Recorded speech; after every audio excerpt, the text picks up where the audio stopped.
নারী টি-20 বিশ্বকাপে বাংলাদেশের শুভ সূচনা, স্কটল্যান্ডকে 16 রানে হারালো টাইগার্সরা।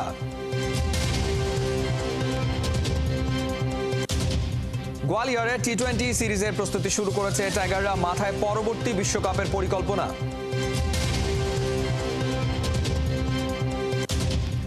আইপিএল ফ্র্যাঞ্চাইজি নজর টানতে পারবেন তো বাংলার তরুণরা, আলোচনায় হৃদয় রিশাদরা।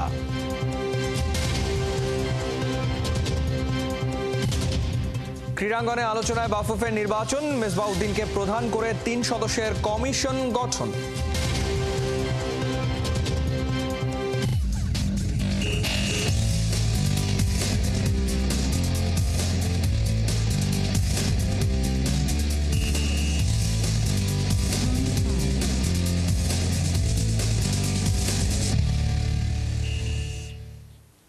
স্বাগত খেলাযোগে, আপনাদের সাথে আছি আমি ফাহিম রহমান। নারীদের টি-20 বিশ্বকাপে শুভ সূচনা করেছে বাংলাদেশ। উদ্বোধনী ম্যাচে সার্জায় স্কটল্যান্ডকে 16 রানে হারিয়েছে টাইগার্সরা। প্রথমে ব্যাট করতে নেমে 119 রান করে বাংলাদেশ, জবাবে স্কটল্যান্ডের ইনিংস থামে 103 রানে।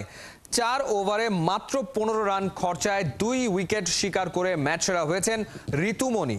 রহমান পেয়ারের রিপোর্ট। নারী টি-20 বিশ্বকাপের উদ্বোধনী ম্যাচ, বাংলাদেশের প্রতিপক্ষ স্কটল্যান্ড।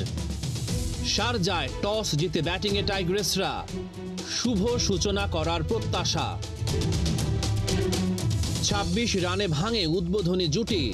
12 রানের ইনিংসে মুর্শিদা খাতুন হাঁকিয়েছেন একটাই বাউন্ডারি। পাওয়ার প্লেতে বাংলাদেশ আর কোনো উইকেট হারায়নি। বেশ দেখে শুনেই খেলেন সুবহানা মুস্তারি ও সাথী রানী। 32 বলে 29 রান করেন সাথী রানী, ভাঙে 42 রানের দ্বিতীয় উইকেট জুটি। সুবহানা মুস্তারির সাথে ভুল বোঝাবুঝি, রান আউটে তাজ নেহারের ইনিংসের রীতি। অনেকটা সময় উইকেটে টিকে ছিলেন সুবহানা মুস্তারি, তবে প্রয়োজনীয় সময়ে বড় শট খেলতে পারেননি। 18তম ওভারে জোড়া আঘাত হানেন সাসকিয়া হরলি। স্বর্ণা আক্তারের পর ডাগআউটে ফেরেন ঋতুমণি। 18 বলে 18 রান করেন কাপ্তান নিগার সুলতানা। নির্ধারিত ওভারে 119 রান করে টাইগ্রেসরা। জবাব দিতে নেমে স্কটল্যান্ডের শুরুটা ভালো হয়নি। ফাহিমা খাতুনের বলে আউট সাসকিয়া হরলি। নিয়ন্ত্রিত বোলিংয়ে স্কটল্যান্ডের ব্যাটারদের চেপে ধরে টাইগ্রেসরা। মারুফা আক্তার শিকার করেন ক্যাথরিন ব্রাইসের উইকেটটা। সুবিধা করতে পারেননি অ্যালিসা লিস্টার। 12 বলে 11 রান তার। সারাহ ব্রাইসের সাথে ভুল বোঝাবুঝি, রান আউটে কাটা প্রিয়া নাজ চ্যাটার্জি। ডটের পর ডট খেলে চাপ বাড়ান ডার্সি কার্টার। 8 বলে 2 রান করে ঋতুমণির শিকার। ক্যাথরিন ফ্রেজারকে ফিরিয়ে নারীদের আন্তর্জাতিক টি-20তে 100 উইকেটের মাইল ফলকে নাহিদা আক্তার। শেষ পর্যন্ত দুরন্ত জয় তুলে নেয় টাইগ্রেসরা। 103 রানের বেশি করতে পারেনি স্কটিশরা। 16 রানের জয়ে টি-20 বিশ্বকাপে শুভ সূচনা করল টাইগ্রেসরা। 10 বছর পর টি-20 বিশ্বকাপে জয়ের দেখা পেল বাংলার মেয়েরা। শনিবার ইংল্যান্ডের বিপক্ষে মাঠে নামবে ওরা। রহমান পেয়ার, 71। গোয়ালিয়রে তপ্ত গরমে টাইগারদের টি-20 অনুশীলন শুরু হয়েছে। রোববার সিরিজের প্রথম ম্যাচের আগে পুরো দল অনুশীলন সেরেছে। 2026 বিশ্বকাপকে সামনে রেখে নতুন করে এই সিরিজ দিয়েই বাংলাদেশের প্রস্তুতি শুরু হচ্ছে, যেখানে চোখ থাকবে যুব বিশ্বকাপ জয়ী 6 ক্রিকেটারের ওপর।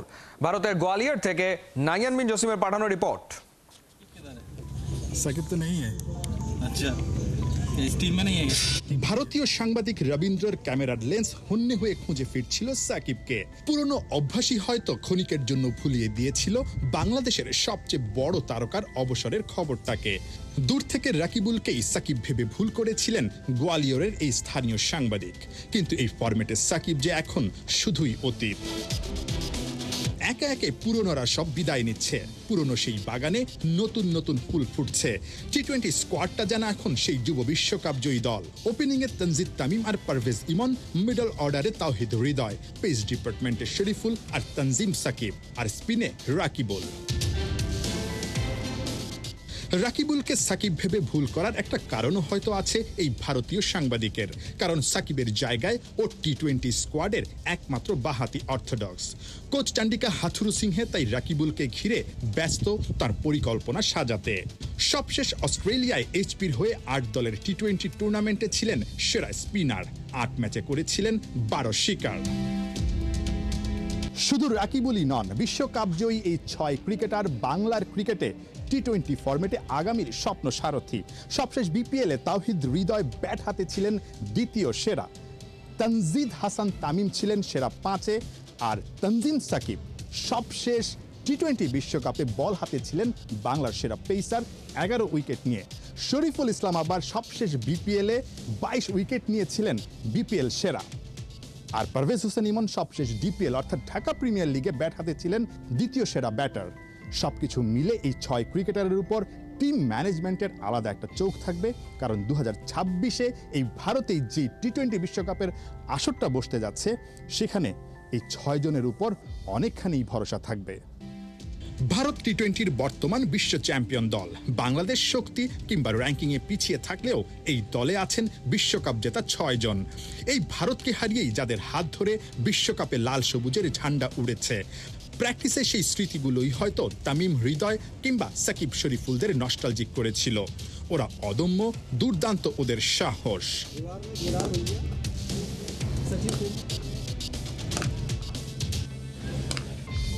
2026 বিশ্বকাপের আগে বাংলাদেশ বিশ্ব চ্যাম্পিয়ন ভারতকে দিয়েই নিজেদের প্রস্তুতি শুরু করছে।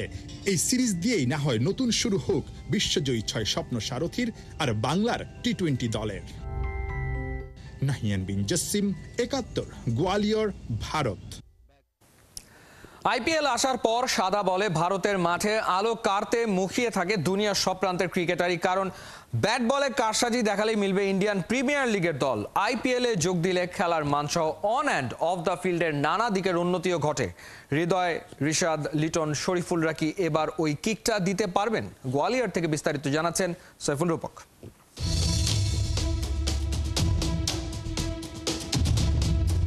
হুবহু এমন ঝড় যদি ভারতের বিপক্ষে টি-20তেও দেখা মেলে, নিশ্চিত করেই হৃদয়কে নিয়ে টানাটানি চলবে আইপিএলের নিলামে।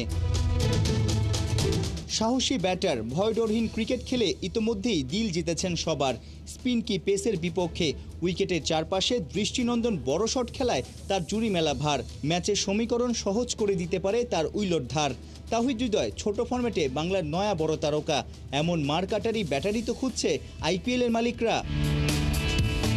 ভারতের বিপক্ষে 3 ম্যাচের টি-20 সিরিজ ইন্টেন্ট দেখিয়ে ইম্প্যাক্টফুল ইনিংস শুধু নিজ দলকেই আপার হ্যান্ডে রাখবে না, আইপিএলের ফ্র্যাঞ্চাইজি কর্তাদের কাছে একটা বার্তাও পৌঁছে যাবে। দারুণ ফিট, বড় শট তো আরামসে খেলতেই পারেন, ভালো বলে স্ট্রাইক রোটেট করাতেও বেশ ঝানু, অর্থাৎ কালে ভদ্রেই ডট খেলেন এই মারমুখী ব্যাটার।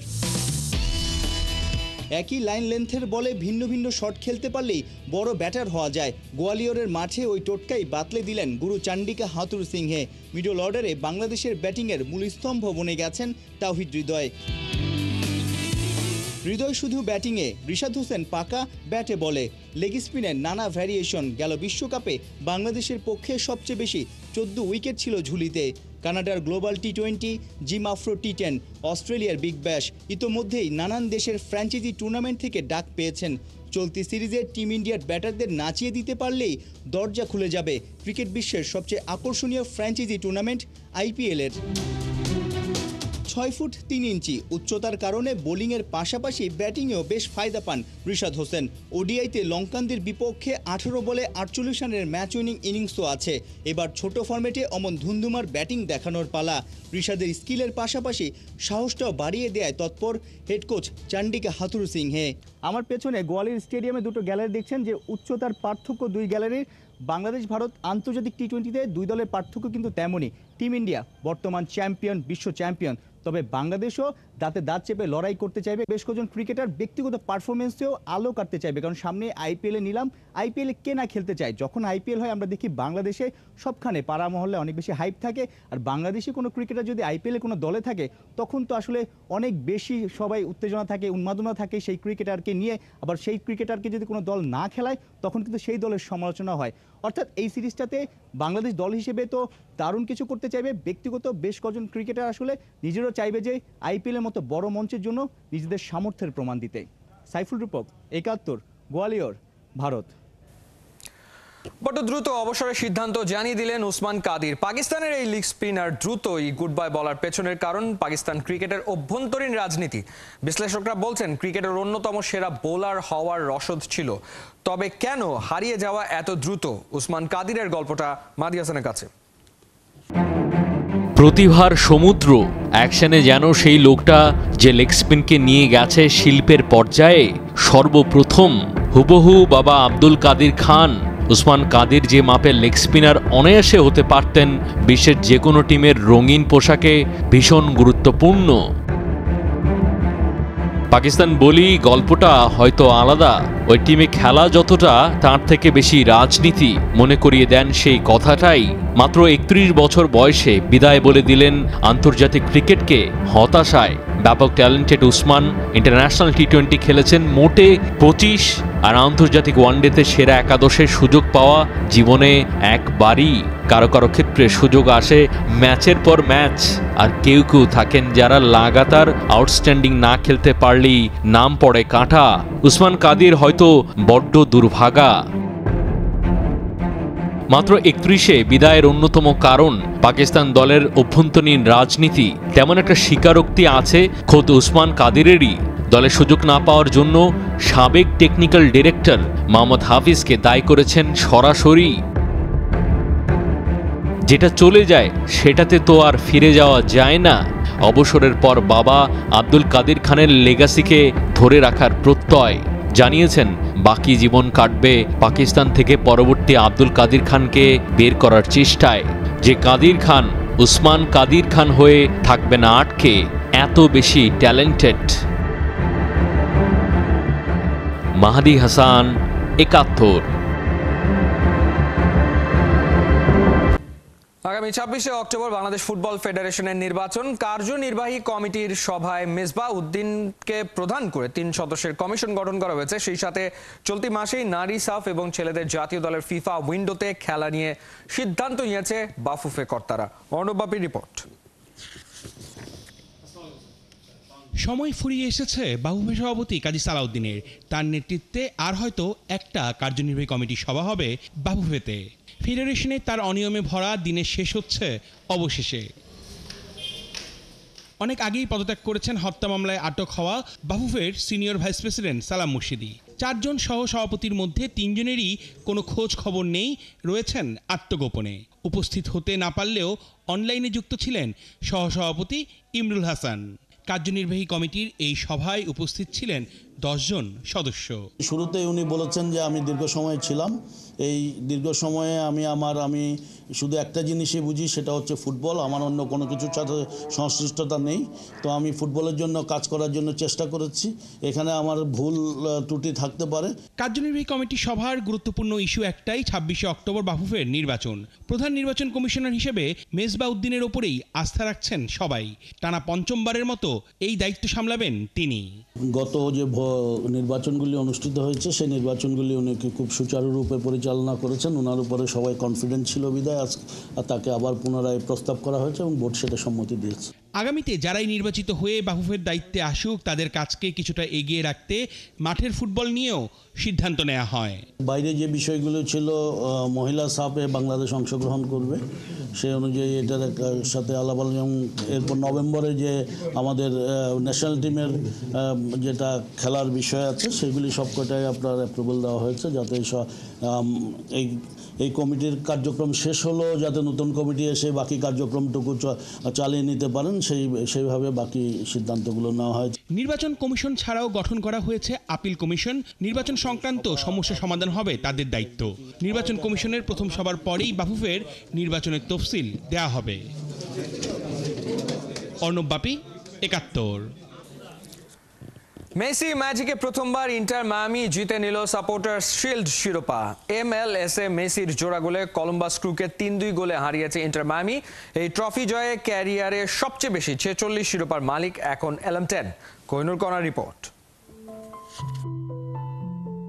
আমি নই, বরং ট্রফি ছোটে হন্যে হয়ে খুঁজে বেড়ায় এই আমায়, এমন কথা এই মুহূর্তে সবচেয়ে বেশি লিওর মুখেই মানায়। ফুটবল দুনিয়ায় সবচেয়ে বেশি ট্রফির মালিক তো হয়েছেন সেই কবে। এবারে আরও একটা ট্রফি বগল দাবা করলেন LM10। ইন্টার মায়ামিকে জেতালেন প্রথম সাপোর্টার্স শিল্ড শিরোপা। মেসির ঘরে ট্রফি এখন গুনে গুনে 46টা, আর মায়ামির হয়ে এটি মেসির 2 নম্বর ট্রফি। একটা মাত্র জয়, এরপরে নতুন উচ্চতায় উঠবে ইন্টার মায়ামির ফ্ল্যাগ। এমন ম্যাচ কিভাবে রাঙাতে হয় সেটা মেসির চেয়ে ভালো আর কেই বা জানেন। পরের ম্যাচে প্রথমার্ধের একেবারে শেষ সময় শুরু হয় মেসির ম্যাজিক্যাল শো। LM10-এর সামনে অসহায় কলম্বাস ডিফেন্ডার, গোলকিপার। এগিয়ে যায় ইন্টার মায়ামি। এখানেই শেষ নয়, এরপরই শুরু হয় মেসি মোমেন্টস। আরও একবার সমর্থকদের সামনে হাজির টিপিক্যাল LM10। 5 মিনিটের ব্যবধানে ফ্রি কিক থেকে অসাধারণ গোল করে লিওর হয় জোড়া পূরণ। লিগে এই নিয়ে 17 ম্যাচে 17 গোল করলেন মেসি, করালেন 15টি। ক্যারিয়ারে আর্জেন্টাইন সুপারস্টারের গোল সংখ্যা দাঁড়ালো 843-এ। বিরতির পর অবশ্য ম্যাচে ফেরার আভাস দেয় কলম্বাস, তবে মিনিট 2-এর মধ্যে সুয়ারেজের গোলে আবারও লিড নেয় ইন্টার মায়ামি। খানিক বাদে পেনাল্টি থেকে গোল করে বসে হোস্টরা। শেষের দিকে আরও একটা পেনাল্টি পায় ওরা, তবে সেই পেনাল্টি আটকে দিয়ে হিরো বনে যান Miami goalkeeper Drake Callender. Columbus ক্রুর বিপক্ষে 5 গোলের রোমাঞ্চকর ম্যাচে জয় পায় ইন্টার মায়ামি। এই জয়ে মৌসুমে দুর্দান্ত পারফর্ম করে লিগের সর্বোচ্চ পয়েন্টধারী দল হিসেবে সাপোর্টার্স শিল্ড জিতে নিল ইন্টার মায়ামি। 1999 সাল থেকে এই ট্রফির যাত্রা শুরু হলেও মায়ামি পেল এই প্রথম। লিগের ডিসি, ইউনাইটেড আর গ্যালাক্সি সবচেয়ে বেশি জিতেছে এই ট্রফি। একই সাথে ইস্টার্ন কনফারেন্সের পয়েন্ট তালিকায় দ্বিতীয় স্থানে থাকা দল কলম্বাসকে হারিয়ে শীর্ষস্থানটা আরও পাকা করল মেসি বাহিনী। কোহিনুর কণা, 71। আর কোনো ব্যক্তিগত অর্জন নয় কোনো গোলের মাইল ফলক। ক্যারিয়ারের শেষটা এখন নিজের মতো উপভোগ করতে চান ক্রিশ্চিয়ানো রোনালদো। সাথে ক্লাব আর জাতীয় দলকে সাফল্যের শিখরে ওঠাতে রাখতে চান অবদান। এদিকে রোনালদোকে হাতছাড়া করে এখন অনুশোচনা করছে ম্যানচেস্টার ইউনাইটেড, যেখানে নতুন করে বিতর্ক উস্কে দিয়েছেন রেড ডেভিলদের সাবেক সহকারী কোচ। বিস্তারিত পার্থবণিকের রিপোর্টে। AFC চ্যাম্পিয়ন্স লিগ বা পায়ে তাক লাগানো এক গোলে মাত্রই গোটা স্টেডিয়াম নাচিয়েছেন। কাতারের ক্লাব আল রায়ানকে হারিয়ে তখন ড্রেসিং রুমের পথে ক্রিশ্চিয়ানো রোনালদো। ঠিক এমন সময় ভিড় থেকে আওয়াজ তুললেন এক তরুণী, ক্রিশ্চিয়ানো, তোমার জন্য একটা ছবি এঁকেছি। এক পলকে সেই ছবি দেখে রোনালদো নিজের বিস্ময় লুকোননি। ব্যাস, ভক্তের আবদার মেটাতে সেই ছবি নিয়ে ক্যামেরার সামনে ফ্রেমবন্দি হলেন বিশ্বের অন্যতম সেরা এই তারকা। ছবিটা ছিল রোনালদোর 900তম গোলের। UEFA নেশনস লিগে ক্রোয়েশিয়ার বিপক্ষে সেই মুহূর্ত রোনালদো ভক্ত জীবন্ত করে তুলেছেন রং তুলির ক্যানভাসে। ভক্তদের সাথে রোনালদোর এমন অনেক মুহূর্তই আছে যেখানে গ্ল্যামারের দূরত্ব ঘুচিয়ে রোনালদো মিশে গেছেন সাধারণ মানুষের কাতারে। কিছুদিন আগেই ক্রিশ্চিয়ানো বলেছিলেন তার লক্ষ্য 1000 গোল। এরই মধ্যে 904টা হয়েও গেছে।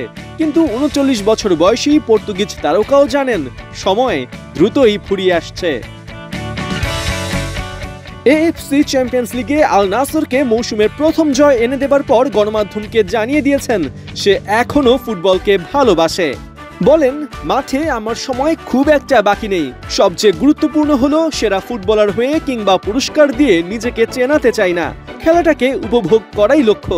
ক্লাব ও জাতীয় দলের হয়ে মাঠে প্রভাব ফেলতে চাই। রেকর্ড গড়া আর ভাঙা ক্যারিয়ারের অংশ। প্রথম দিন মাঠে যেমন চাপ অনুভব করেছিলাম সেই চাপ শেষ দিনও অনুভব করতে চাই। ক্যারিয়ারের শেষ দিকে রোনালদোর এই ঝলক দেখে এখন হাত কামড়াচ্ছে ম্যানচেস্টার ইউনাইটেড। 2022-এ কোচ এরিক টেন হাগের বিরুদ্ধে অভিযোগ তুলে ক্লাব ছেড়েছিলেন CR7। এবার সেই প্রসঙ্গে মুখ খুলেছেন রেড ডেভিলদের সাবেক সহকারী কোচ বেনি ম্যাককার্থি। রোনালদোকে ঠিকমতো ব্যবহার করতে না পারায় টেন হাগকে নিয়েছেন এক হাত। গণমাধ্যমকে জানিয়েছেন রোনালদোর পরিবর্তে অ্যান্থনি মার্শাল ও মার্কাস রাশফোর্ডকে স্ট্রাইকিং পজিশনে বসিয়েছিলেন কোচ টেন হাগ। রোনালদো দল ছেড়ে আল নাসরে যাওয়া তাই অবধারিত ছিল। সে এখনো প্রমাণ করছে এই বয়সেও সে গোল করতে পারে। আমরা যদি তখন একটা দল হিসেবে কাজ করতাম এবং রোনালদোকে তার পজিশনে খেলার স্বাধীনতা দিতাম, তাহলে ওকে হারাতে হতো না। তবে এসব বলে এখন কি লাভ? কথায় বলে সময় গেলে সাধন হয় না। ঠিক তেমন রোনালদোকে হারিয়ে ম্যানচেস্টার ইউনাইটেডও তার খেসারত দিচ্ছে প্রতিনিয়ত। যে দলটা একসময় ইউরোপ কাঁপাতো, তারাই এখন প্রিমিয়ার লিগে 13 আর ইউরোপা লিগে আছে 20 নম্বরে। আর রোনালদো, সে তো ছুটে চলেছেন স্বপ্নের মতো। পার্থ বণিক, ৭১। চলছে খেলাযোগ সরাসরি সংবাদ অনুষ্ঠান দেখতে চোখ রাখুন ৭১-এর ফেসবুক পেজে এবং সাবস্ক্রাইব করুন ৭১-এর ইউটিউব চ্যানেলে। ৭১-এর সাথেই থাকুন।